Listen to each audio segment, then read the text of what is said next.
You need to shut the door.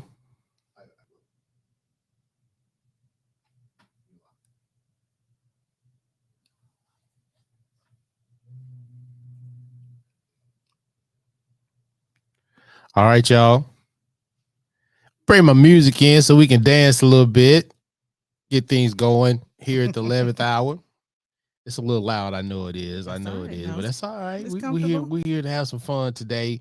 Here in the 11th hour with your boy Pastor Mike, aka 90s number 5, the Michael Davis. We're here and we're gonna have some fun talking adoption today. Talking a little bit of adoption, and I just go straight in. Like, we're gonna talk adoption. We're gonna talk the Black community.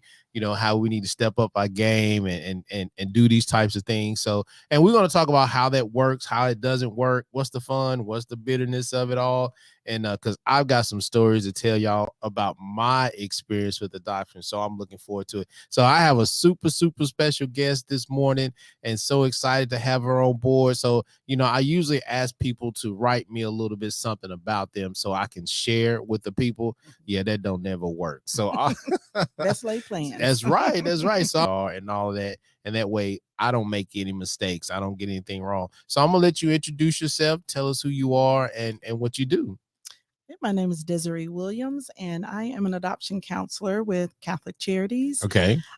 Been there 21 years. 21. Working with families that are looking to adopt, women and young men that are looking to make an adoption placement for their child. Okay. And really just educating is really what I love doing. I love educating those, because there's so many myths and untruths about adoption. Right. And so just making sure that people have a clearer understanding of what it is and what it isn't. And that is so important. Education is so important. And because our story starts with the education piece, because when we were going through that journey, that's the first thing I want to know: when I get my money back. Can I get my money back? And just knowing about the laws and those types of things, didn't have a lot of that. So before I get into all that, tell us a little bit of, how did you get into this? Was this, how did you get into this? Something that you've always wanted to do, or you just kind of just bumbled into this thing? Well, mine is a two-parter. Okay.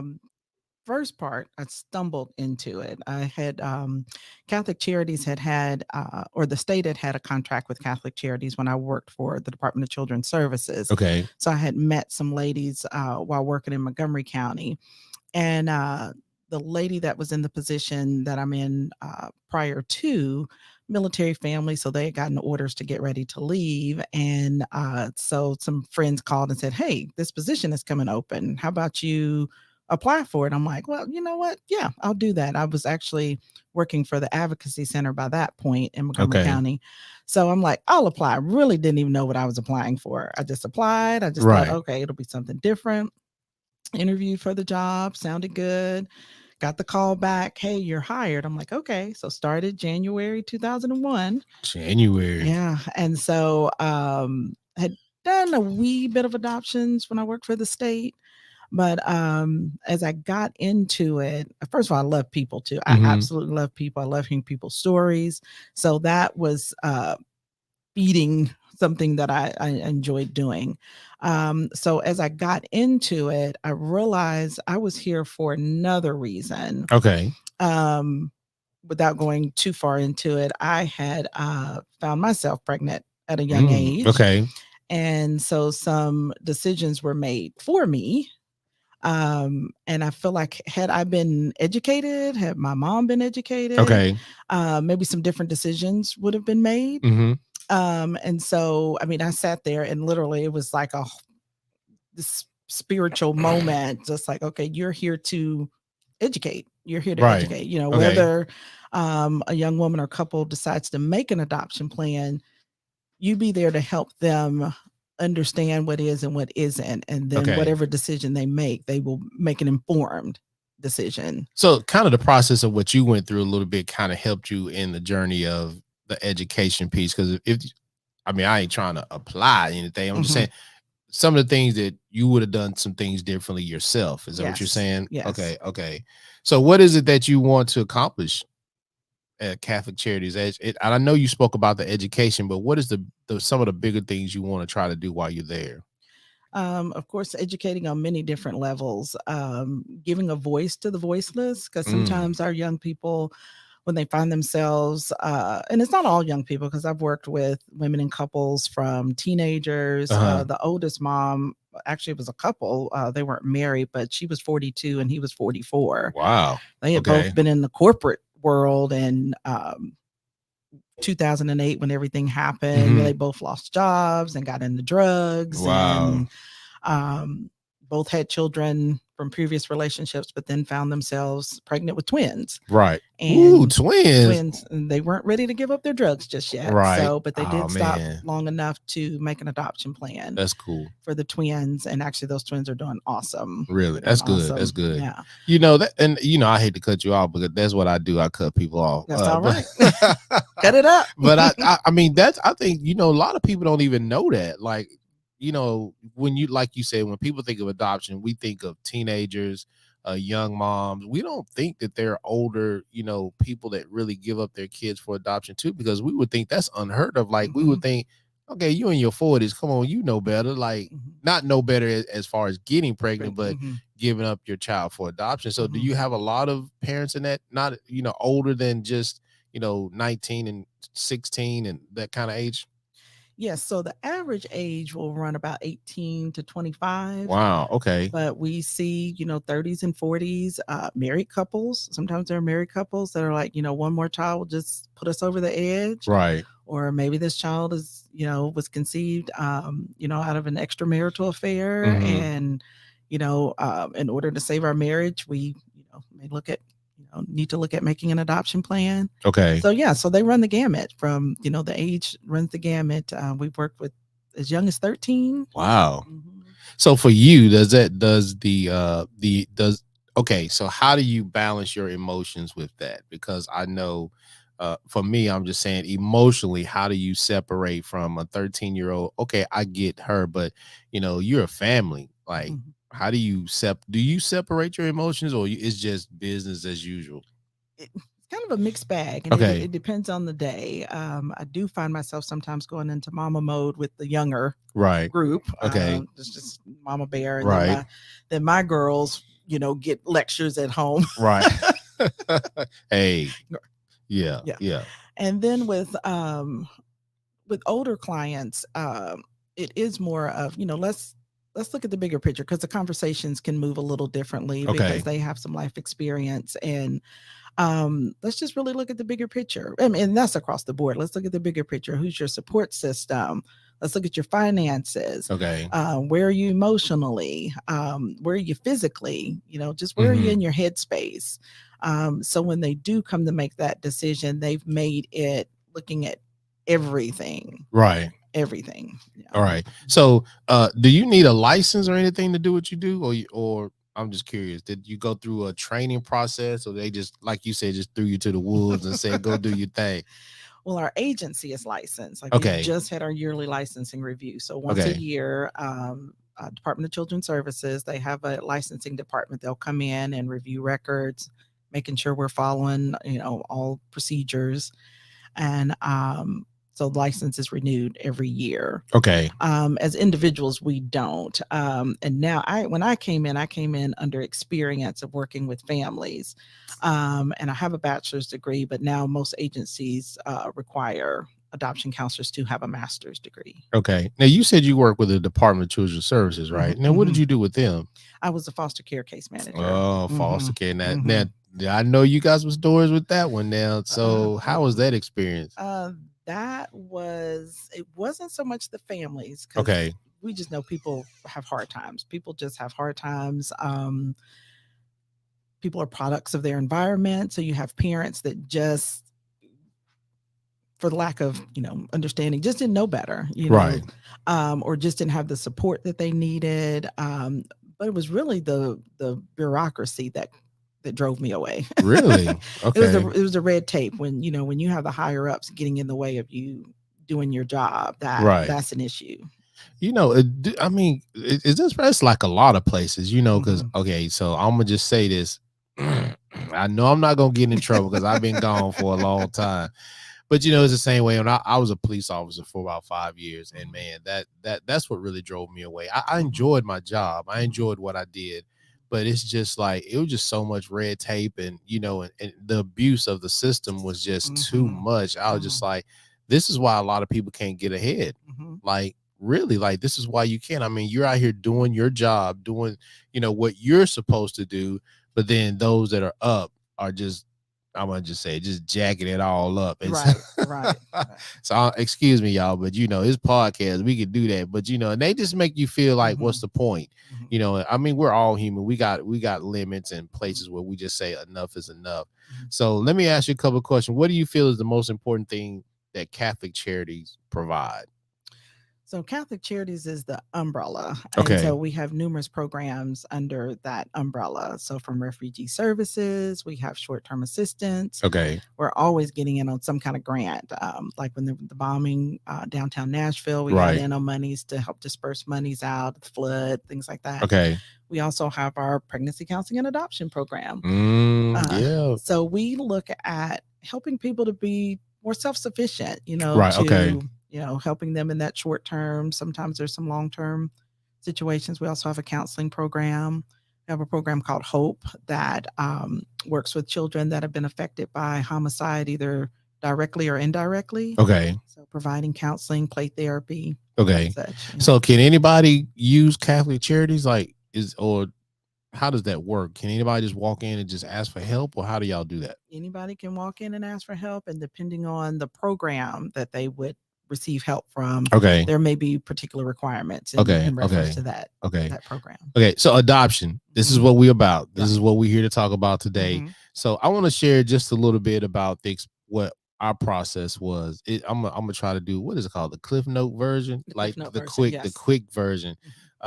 Because I love talking about this, because me and my wife, what's today? Today is whatever day is today is the 27th. 27th. Okay, so June 9th we'll be married 32 years on June 9th. And so the first 13 years I think we were married, I could be getting this wrong. It's either between 13 or 15, somewhere off in there. We were just having issues with having children. So my wife said, "Hey, why don't we adopt?" I said, "Nope." I mean, the first thing I said when she asked me, I said, "No, I'm not doing that." And she asked me, kept asking. I was like, "No, I'm not doing that." Like, you've seen the movies and all that kind of stuff. And I was like, "I'm just not doing that." And she was like, "Well, let's go to a couple seminars. Let's just go find out what it's all about. Let's get some questions answered, things like that." So then that's what we did. We went to, I think Agape put on a event somewhere, and we went, and I went with my notebook loaded. Like I went in there loaded. Like I had a sheet like this, and the attorney had to make me be quiet because I was asking man, I was throwing them at her like a, shooting them at her like a, like an arrow, because, I know, and I'm gonna want you to speak on this too. I know as a Black community, we don't do a lot of that. Right. We just don't. And my frustration was, and I'm gonna be honest, when I used to see a lot of white couples with Black babies, I'd be like, "What? Come on, man. Well, y'all ain't got no babies y'all can get on y'all own. Like, why y'all gotta come get us?" But when I went to that seminar, I found out why. I really found out why. And so as she answered all my questions, God started saying, "Okay, now what's your excuse? What's your excuse?" I mean, God is like, I'm answering your questions for you. What's your excuse? Why you can't adopt? And so we went back and we prayed about it. And I'm telling you, we used Agape out of Nashville. Great organization. Man, I can't remember the first young lady we worked with, but she was awesome. And here's what's funny, y'all. When we started adopting as a young Black couple, we had agencies calling us. It wasn't that crazy? No. You're like golden. Yes. I mean, I felt like I was on the big pedestal, baby. I was like, oh man, I'm like, people serve me, because I was just like, adoption agencies out of everywhere just started calling us because we were young, we were Black, and we wanted a baby. Like, we didn't want the 5-year-old, we wanted a baby. and there was just a surplus. Like, and I'm thinking, where have all the black families at? Why are we not out doing this? Because how can we have issues? And it's not, and I'm gonna be honest, there's nothing wrong with, you know, white couples adopting black babies. But if you have issues with that, when you see that and you're saying, why is that couple with that baby? Now I can say, well, why ain't you out there adopting? Right. But anyway, that we're gonna get into that too. But my story was that we went and got educated, we found out the laws, and then we were just like golden, like you said. And I mean, I'm like, we were turning folks down. I was like, no, we're working with Agape. We working with Agape. Quit calling us. We ain't working with nobody else but them. And man, and most of the time what we found out was that the laws had changed. It wasn't as easy to get your baby back that I guess like they used to do back in the day. I mean, maybe you can explain that a little bit. There was once she signed that piece of paper, it's done. And once they did the research on the father, it's done. And, you know, and here's one thing that really blew my mind and was about the law. Like, once we adopt our kid, how were they looked at by the government? They're yours. Well, yeah. They're yours. Yeah, they're mine. Once we go through all the legal work and put out all that money, and the judge says, "Hey, that joker get everything you got." Yes. But I was talking more or less on the federal level. Like, one of the things that we found out was like special needs. You have one drop of black blood, your special needs. That blew me away. I was like, they hid that under something between all the bylaws and all this stuff. I was like, really? That just crushed me. That just crushed me a little bit. Well, now I ain't gonna say a little bit, a lot. And some of that came from the fact that there weren't enough African American, black families to adopt. So it's like, okay, let's make it, let's open it up so we can try to recruit and bring more black families in, and still having, I mean, even to this day, we're still having exactly. And so, but anyway, long story short is God blessed us with 3. We got 2 boys. So for our first son, I think we got him at 3 weeks. And then turn around, they had another young man that a young lady just gave up for adoption, like I think it was like a year later. And they asked us, did we want him? I said no. Like, we just got him. Like, we just got him. We don't want another. Can we settle in? That's what I'm saying. And they was like, well, we wanted to ask. And so they asked, we said no. Come find out 6 months, I think it was 6 months or 8 months later, he came back around. There were some issues with the family he was with. They came back around and said, hey, he's back. And though me and my wife was like, that must be a God thing. So we took him. And so we had, I think we had both of them 2. I mean, we were young, like they were young. And so there was some, but anyway, my son, I always joke around with him because he's very musical. He's very musical. And so when I think he was like 8 months when we got him, and he used to make a clicking noise all the time. He would like that's what we do. And I was like, wait a minute, we need to take him back. Like, he broke it. Like, he broke it. There's something wrong with him. Let's take him back. And she was like, no, he's good, he's good. And he just kept making that noise. Be riding down the street and you hear. I said, look now. I'm trying to be civil. I'm trying to be real. But you know what? This is costing us. Let's just take him back. And but no, just jokingly. But come to find out, he's just very musical. He was just in his head, just making music in his head. He pots and pans and beating. So he's very good with music right now. And so then several years later, we got our daughter. But here's what we did. For a while, we was on this whole campaign with black families. Like, dude, y'all got to get out and adopt.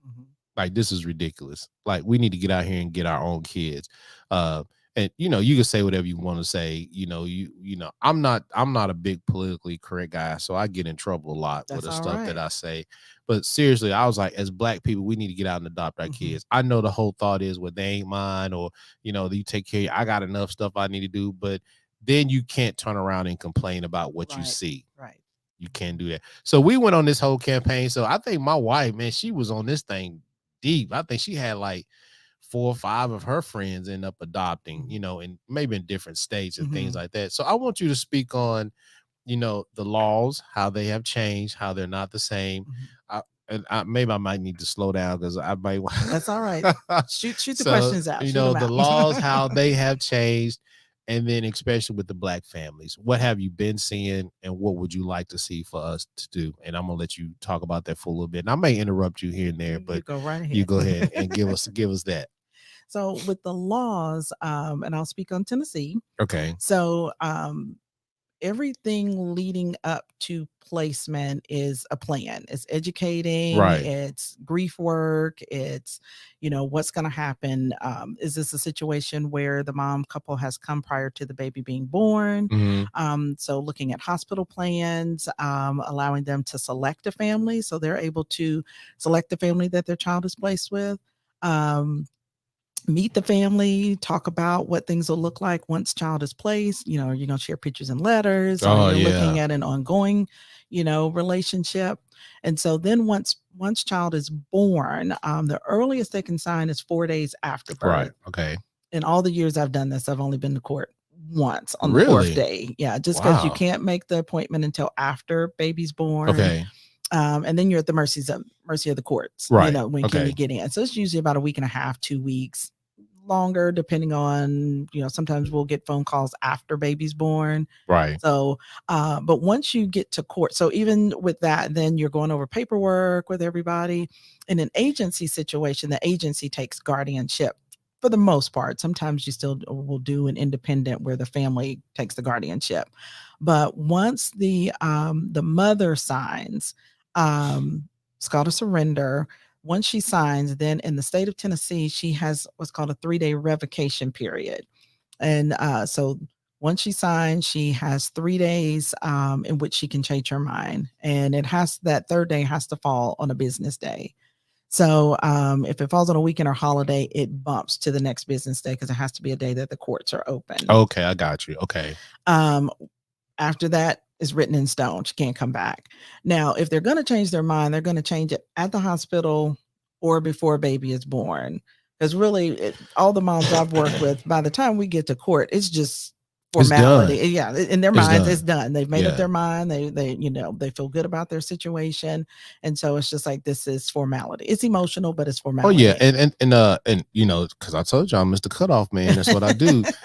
So when you mentioned that they told us that it's like a death. Mm-hmm. Like when you bring that baby home and you have the baby, and then zoop, it's like a death. Mm-hmm. So and unfortunately, we experienced that. We had that experience, and so like the first baby we had, I'm not gonna go into all that, but we brought the baby home, and my wife, I think we had the baby we actually had the baby 1 day. Mm-hmm. And then we shouldn't have done it. We kind of went through another agency because they had a baby right then. Mm-hmm. And so then the agency calls us that night. It wasn't even like a full day. Mm-hmm. Like I think we got the baby that morning. They called us that night. Mm-hmm.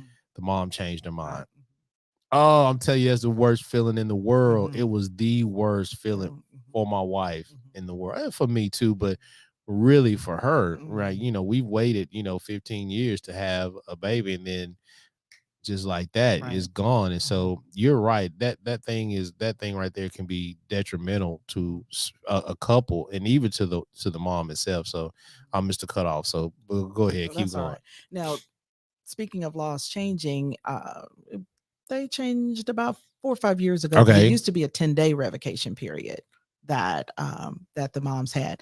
Now, if the fathers sign the birth certificate or if they're married to the mother, they fall under the same rules. Right. Okay. If they're not married, then he can sign a waiver, and that's done before a notary, and he can do that before baby's born, after baby's born. Right. So he could do that at any point. Okay. So the goal is to have him on board, to have him on board and everybody working together. That doesn't always happen. Sometimes we get from fathers, I'm not signing anything. You're not taking my blood. You're not doing that. But then they're not doing anything. You haven't bought her. You didn't buy her any orange juice when she was pregnant. You didn't take her to a doctor's appointment. You didn't even call to check on her. Right. You hollering the whole time that wasn't your baby and you got a whole new girlfriend. Right. And so now baby's born. Now you don't want to, help parent this child by being a parent and saying, you know what, I'm not going to step up to the plate. Right. So I want to make sure this child has the best life possible. Why do you think they have such a hard time doing that? Because why do you think they just have a hard time doing that? I think sometimes, and I'm speaking general here, Right, when it right. comes to young men in this situation and even older guys, I think it's easier to say, "Look what's been done to me," versus me stepping up to the plate saying, "I can't do this." And Okay. it's not even an "I can't do this." It's like, okay, what's going to be in the best interest of my child in the long run? Sometimes it's a father that has 2, 3, 4 other children. Sometimes Okay. even with this mother, and he's not even helping with those Right, other right, children. right. But still, let me play the victim versus let me step up to Do- the plate. Have you ever ran into any fathers who said, "No, I'm going to take the baby"? Have you ran into any of those kind of fathers? Yes, had one recently, and if he's been in the picture, mom can't go forward Right. with a plan, and so sometimes the mom ends up parenting by default, and then there have been a few situations where she's like, "Okay, if you're gonna do this, then okay, you're gonna do it." And I know you spoke of, getting, the photos, and they have opportunities to pick, which was fun. So when we put our little photo album together, it was fun to be it's an honor to be chosen by them. And I know you talked about the counseling that they go through, and do you, okay, because I feel like, and I felt like the men or the fathers get left out of that process. Is it because they're not there, or when y'all do find the fathers, do they get the same treatment, or is just like sign the paper, she's giving up the baby? Like, how does that work for the fathers? Do they get any of that, or is just, sign the papers and we're gone? The same process is available to them, and the Okay. hope is to for them to be able to get the counseling, Okay. for them to be able to be a part of the selection process. And I've Okay. even had some situations where they weren't together, they really weren't communicating. It's like, okay, give you both profiles, let's see. And it's funny, sometimes they'll end up selecting the same family. Wow. Okay. Yeah. That's cool. And so, and then they can meet the prospective adoptive parents separately, they can meet them Mhm. together. So yeah, so it is golden, another golden moment when Okay. you have both the mother and the father there. Right. That's a part of the process. Okay. I had a young man some years ago. He was actually in jail at the time, but there's a medical social history that the expectant parents, and then they become birth parents after they actually place, but the expectant parents fill out. He from jail, he's on the payphone calling his family. He learned his medical history, his full medical history, Okay. by calling and talking to his mom, and he was just so excited to be a part of the process. He Oh, just that's said, cool. I know I'm not in the best place to help out right now, so I'm not going to get in the way, but I want to be a part of this. Oh, that's cool. Mhm. So go ahead, finish with the law. So, what else with the law? Oh, then a child has to be in the home, in the adoptive home, for 6 months before the family can finalize. Right. So Okay. during that process, they have what's called post-placement visits. So leading up to that, a family has to meet requirements to be able to adopt. Okay. They have to have what's called a home study. So I'm sure you remember all that Yes, paperwork. I do. Yeah, all that paperwork. Got to get that fire extinguisher. Make sure y'all get Yes. one.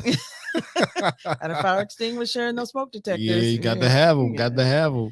Yeah, so and that's, autobiographies, Right. questionnaires, your medicals, your financial references, child abuse registry checks. Yeah. That's meeting with you together, separately, home visit.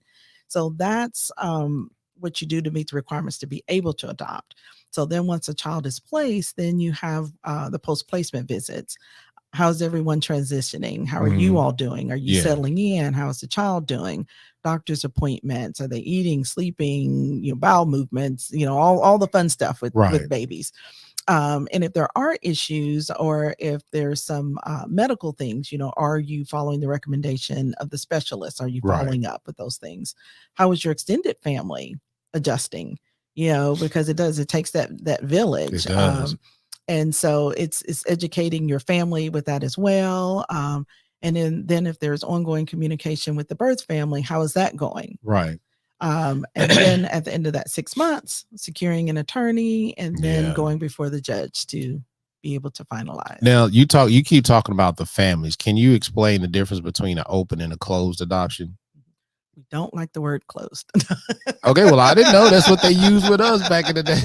See, it's Yeah. been 19 years since we did it, so that's what they use with Yeah. us. So okay, Yeah. So, I mean, so in adoptions, you can't have closed, semi open, or open. okay, And so within that, they run the full gamut. But by the way, we do adoptions now. There is a level of openness okay, in every situation, just, okay, by families putting together the profile booklet for the expectant parents to be able to select a family, and then having that opportunity to meet. So you have at least that minimal level of openness. And then, so once the child is placed, most run the gamut between semi-open to open, and that could be we send pictures and an update, every 3 months, hmm, once a year, every 6 months, at Christmas, whatever that would look like there, whatever everyone has decided on. okay, And then, or it could be, now with our phones and technology and everything now, I mean, people can zap a picture right, in no time. right, We've had families share pictures through Google Pics. We've had families set up blogs and all wow, kinds of things. So, and then giving access to the birth family. And then with openness, that really runs the gamut. I mean, that yeah, could be very structured, from we meet every uh, 3 months on the third Saturday at the McDonald's. Um, or what I like is more of the fluid, because life changes, on that right, third Saturday of the third month, you might be busy or want to go out of town. right. So instead of having to wait, then, you know what, hey, let's just figure this out and we can meet, next week. So whatever works. For both parties. And it's really just being open and honest. And it's like any relationship. It's I always say it sort of starts off like a blind date. Right. Everybody's nervous. And then so it's just getting to know one another and figuring out what works best Okay. for each individual situation. Now, which one do you see more of as far as the closed, open, semi? Which one you see more of? Probably more Okay. semi-open, knocking on the door of openness. Okay. Okay. Well, let me say this. I want to say excuse me to everybody out there. Brother suffering with some serious sinus issues today, but so you're gonna hear a lot of that. I apologize right off the bat. So I know you talked a little bit about this, and I want you to go. Do you think, because this is really the heart of really why I wanted you on? Do you think the reason why a lot of us don't adopt, when I say us, Black community, you think it's because of the intense background checks coming into your house, checking your finances, your background, your medical? Like, y'all get deep. Y'all almost go through my underwear drawer when I'm I mean, I'm serious. Are they rolled? Are they folded? What you cooking, what you drink. I mean, y'all invade our privacy. Like, y'all really did. Y'all invaded our privacy almost to the point where I was like, wait a minute now, hold up. Y'all really need to know all that. But I mean, I'm sure that's part of the process. Do you think that's what's holding a lot of those families up? Some of that, and then I also think it's just the unknown, the fear of the unknown. Okay. And I think it's also, we've been so used to grandmama Nim. Right. Oh, yeah. Stepping in and helping out, and yeah, it's just one of those things where we just don't know. We look at costs. It's like, I'm not buying a baby. Well, you're not buying a baby. It's a service. Right.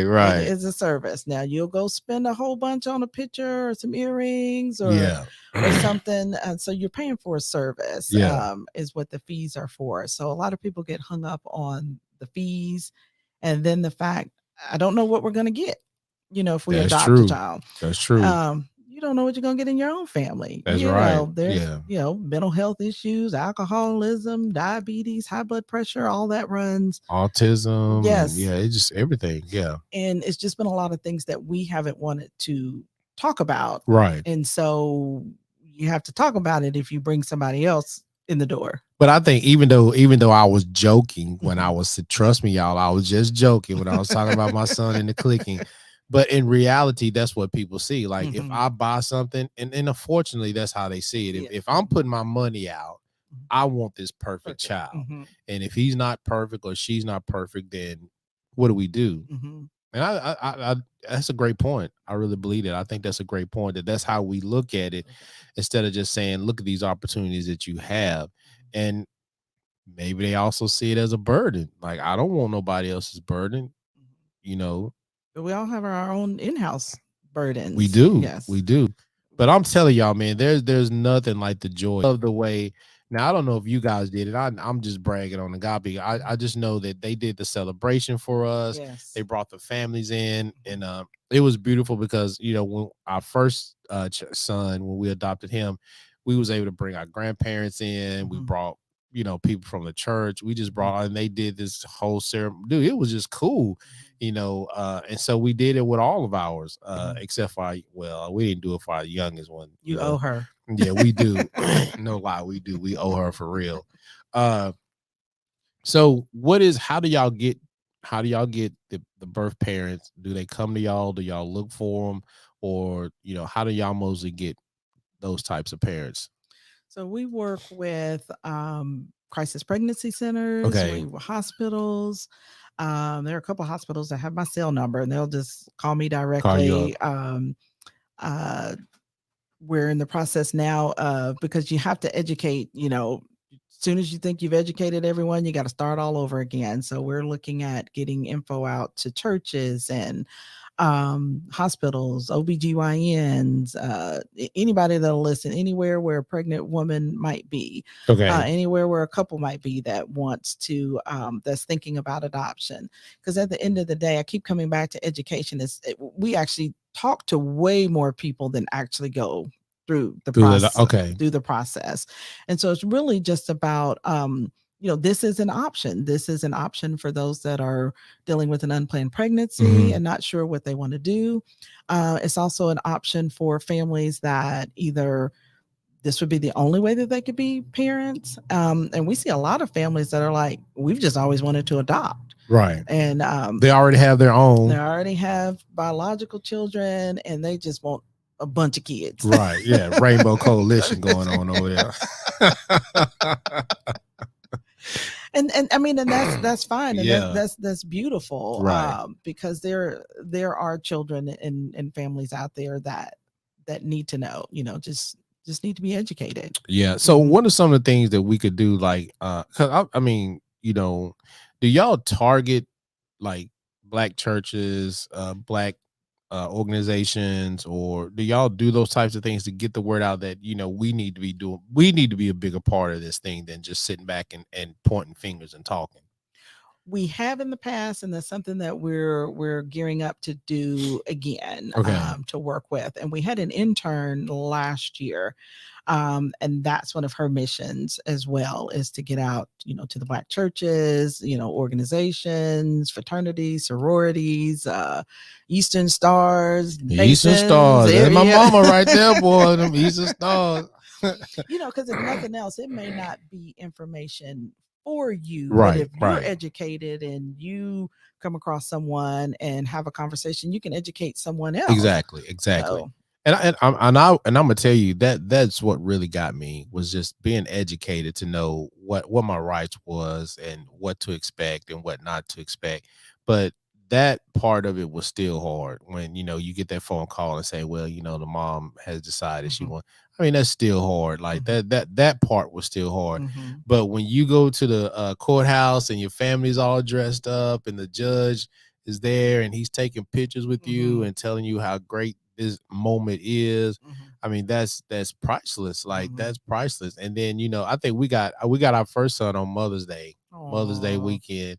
And so I still remember going to surprise her mom and my mom on that weekend. It was just, and the family just, you know, just coming and loving on us that weekend was just great. They don't do that no more, but, you know, they're like, they're older now. Yeah, they own there. Yeah, bump y'all there. We moving on to big and better things. So if nobody's ever been through this process, what is something that somebody could expect going through the process of adopting? First of all, being a little overwhelmed, and that's okay. Anytime you're receiving new information, you're going to be overwhelmed. Right. On both sides of the table, I always tell both, you don't have to make any decisions today. Right. Okay. You know, just get the information. Like you with your notebook and all the questions. Ask all the questions. For every question, there's 10 more questions. So gather the information, sit back and process it. educate those around you. Hmm. Something I learned a while back. Get your group of friends. There's the one that likes to read. There's the one that likes to talk. There's the one that likes to take pictures. Right. Give everybody an assignment, Right. and we all come Yeah. back together and get that prayer group going. Hmm. Get them all going, but. Really just being overwhelmed to begin with. You either have someone dealing with an unplanned pregnancy, and that in and of itself is very overwhelming. Mm. Whether they find out at 2 months, had I've Uh-oh. had a couple that have gone to the hospital and had babies and did not realize they were pregnant. I Wow. don't understand that, but I've seen that show. that's their story, I've seen the show. and that's what they're sticking to. Uh, So I mean, there's a possibility now. I mean, it happens. denial Denial is big. is being. It's a big. Also, you said the show is a fraud. I didn't know I was pregnant. You said no. Some of them denial. They've just been in such denial that Right. it just that there's that I ain't protection. pregnant. I ain't pregnant. I promise you, I ain't pregnant. Just got a little gas. Well, Miss Priscilla that was on, she talked about she didn't start showing to, like, I think, if I'm correct, I think she said like her 5th month, because she was an athlete, so she like didn't show at all. Like, so, but she knew. So I ain't saying she didn't know, but she knew. But I'm just saying, man, okay, denial is big. You're right. And then for couples that are wanting to grow their family, some people know they've been given a definitive reason, the reason they can't get pregnant. Some have never. I mean, it's just not happening. And so they have to grieve that before they can come to the table of adoption. But getting to that point is just a lot of information, and being able to kind of get a clear point, get a clear, path, because with adoption, you can go through an agency, through an attorney, you can adopt through foster care. Right. So what works for one may not work for others. Some people want to, would like a baby. Some would like to start, I'm okay if they're 5, 6, 17. Right. Figuring that piece out of it. Some people want to stay domestically. Some people are okay with, crossing, country lines and adopting, internationally. So just figuring out what is the best path for them. So what's the average wait? Now, when we were doing it, it wasn't that long for us, but what's the average wait for a baby? So for African American families, it's not like you all learned. So right. At any given time, most agencies have no African American couples. Right. And when we do get one, the word does get out, and yes, everybody starts calling. Yes. So the average wait for an African American family is usually going to run a little under a year. Okay. For an average adoption, you're probably looking at about 2 years, anywhere from 18 months to 2 years. Y'all hear that? We there. We there. You just gotta go get us. We're there. Yeah. You just gotta go get us. And that was amazing to us too, because we were like, for us, I think if I'm correct, and that's why I wish my wife was here, because I don't remember dates and stuff like she does. But if I remember, I don't think we waited that long. I think it was 3 to 6 months is what we waited. But then some of the couples that came in with us during the same time, some of our white brothers and sisters, they waited. Like they waited like a long time. And I guess with their frustration too is like, we want to be parents. Like we want to be parents. And those who have the right heart say, I don't care, I just want to be a parent. And they'll take, the baby. And here's the dirty part of this business. Woo-wee, because we've seen it firsthand. He ain't light enough.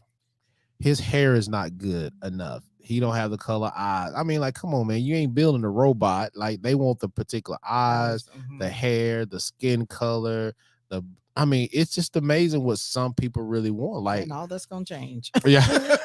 That's the thing. That's not what I signed up for. And you're gonna start out light bright, but he gonna end up as pretty dark. Look, check the ears. Hey, here's some information. But I learned it. Check them ears. That's how you know. So how do you deal with families like that, or people like that come in with these types of this is what I want, this is what we want, we don't, how do you deal with clients like that? So for me, I shoot straight from the hip. fortunately don't see a lot of that, Okay. but I shoot straight from the hip. That's not going to happen. First of all, I'll tell them um, there is no perfect baby. Right. You're not perfect, and you're not going to get a perfect baby. So, um, get that out your head right there. Then we can move forward. So they're gonna run the gamut. If you're not open to, so there's a form, I don't know if you remember filling out the form. We call it a child preference form, where you get into like what age range are you open to, what Okay. ethnicities are you open to, a mom that smokes, drinks, has bipolar, depression, Yeah, I think I all of. remember that. So we're going to know some things on the front end. Right. Okay. And so then from there, it's like, okay, you just don't know unless it's a situation where a child has already been born and the mom or the couple starts working with us. You're not going to know if this child is going to be light skinned or dark skinned or be chubby or slender Right. or 25 inches long or 18 inches long. So I just tell families, I mean, it's like having a child yourself, a Right. biological child. You may look like X, Y, and Z, but you don't know what's coming out the That's oven there. You don't know what's coming out of the oven. right. So may look like, things may go back 3-4 generations. So Ooh-wee. Yeah. if you're open to adoption, you got to be It's got to open. be open. You got to be It's got to open. be open. Mhm. I get that. Okay. So do you have some interesting do you have the understanding of the client's perspective as they go through the process? Come to learn it along the way. It's really just sitting down and getting raw with them, Mhm. just sitting down, what's brought you to this table first. A lot of times it's fear. It is every now and then there are couples, we aren't ready to be parents. We're just not ready to parent. Or talked with a young lady recently. She said, I never wanted to be a parent. She's comes from a large family, Mhm. comes from that cycle of everybody had kids when they were young. She's one of a bazillion kids, Right. and she helped raise siblings. And she said she couldn't even play sports or participate in any extracurricular activities because there was no money, no time, and just a lot of kids. Right. And Okay. so sometimes just dealing with those things, and so meeting them where they are is what Okay. we do. Well, that's good. That's Mhm. good. What about the father? Okay. What, because I know, well, let's just say, what about them? Like, how is it? I know you covered it a little bit, but Mhm. talk a little bit about do what kind of say so do they have and in the and I know you talked a little bit about their process. Do they get involved? I mean, I know you said that they have the opportunity to, but Mhm. how many of them actually do actually get involved and be in their process? I know you told the story about the young man in jail, but Mhm. how often do the fathers really get involved? A small percentage, Okay. small, very small. I'm horrible with percentages and numbers, but Okay, well, that's fine. a small percentage. Uh, just because a lot of times in those situations, they didn't know each other well Right. before they got pregnant, or they've been together a while, but it's been off and on for years. Um, but I try to pull them in as much as possible. We all try to, anybody Right. in this arena, we try to pull them in as much as possible because if it's a situation where they've been involved, they've been dating, they've been, maybe they're not together, but he's like, hey, I've told her if she needs a ride to the doctor or Right. she needs maternity clothes, I'm here to get all that. They're not going to be able to move forward because he's been a part of that pregnancy. Do you ever have fathers say, no, I'm gonna take them? Yes. Oh, that's cool. Yes. Yes. How often does that happen? Not a lot, and sometimes the mothers are like, no." Really? Can she do that? She'll just say, she'll end up parenting. She will end up parenting. Yeah. Okay. Yeah, but as far as her moving forward and him saying he's gonna parent, again, we have to look at what has he done? What has he done pre-birth? As you have to look at pre-birth abandonment or post-birth abandonment. So if he's not been involved 4 months prior to the baby being born, you're able to move forward based on pre-birth abandonment. Um, if you still have to wait 30 days after baby's born before you can pursue any termination on that side. But in that time, we have to, try to find him, call him, talk to him. Right. Yeah.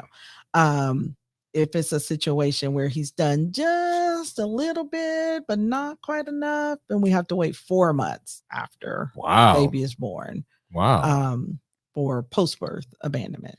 Okay, so if the brother's been doing something Mhm. 4 months before she goes, then he can say no. No, you can say no. If he ain't done jackaroonie, then you just, I don't care what, even if he says no, you don't, it don't even matter because you ain't been doing nothing no way. Well, so then he would be served if he refuses to sign anything. Okay. Then we have to bring attorneys into it, and he would be served, and then he could go before the courts and still say no.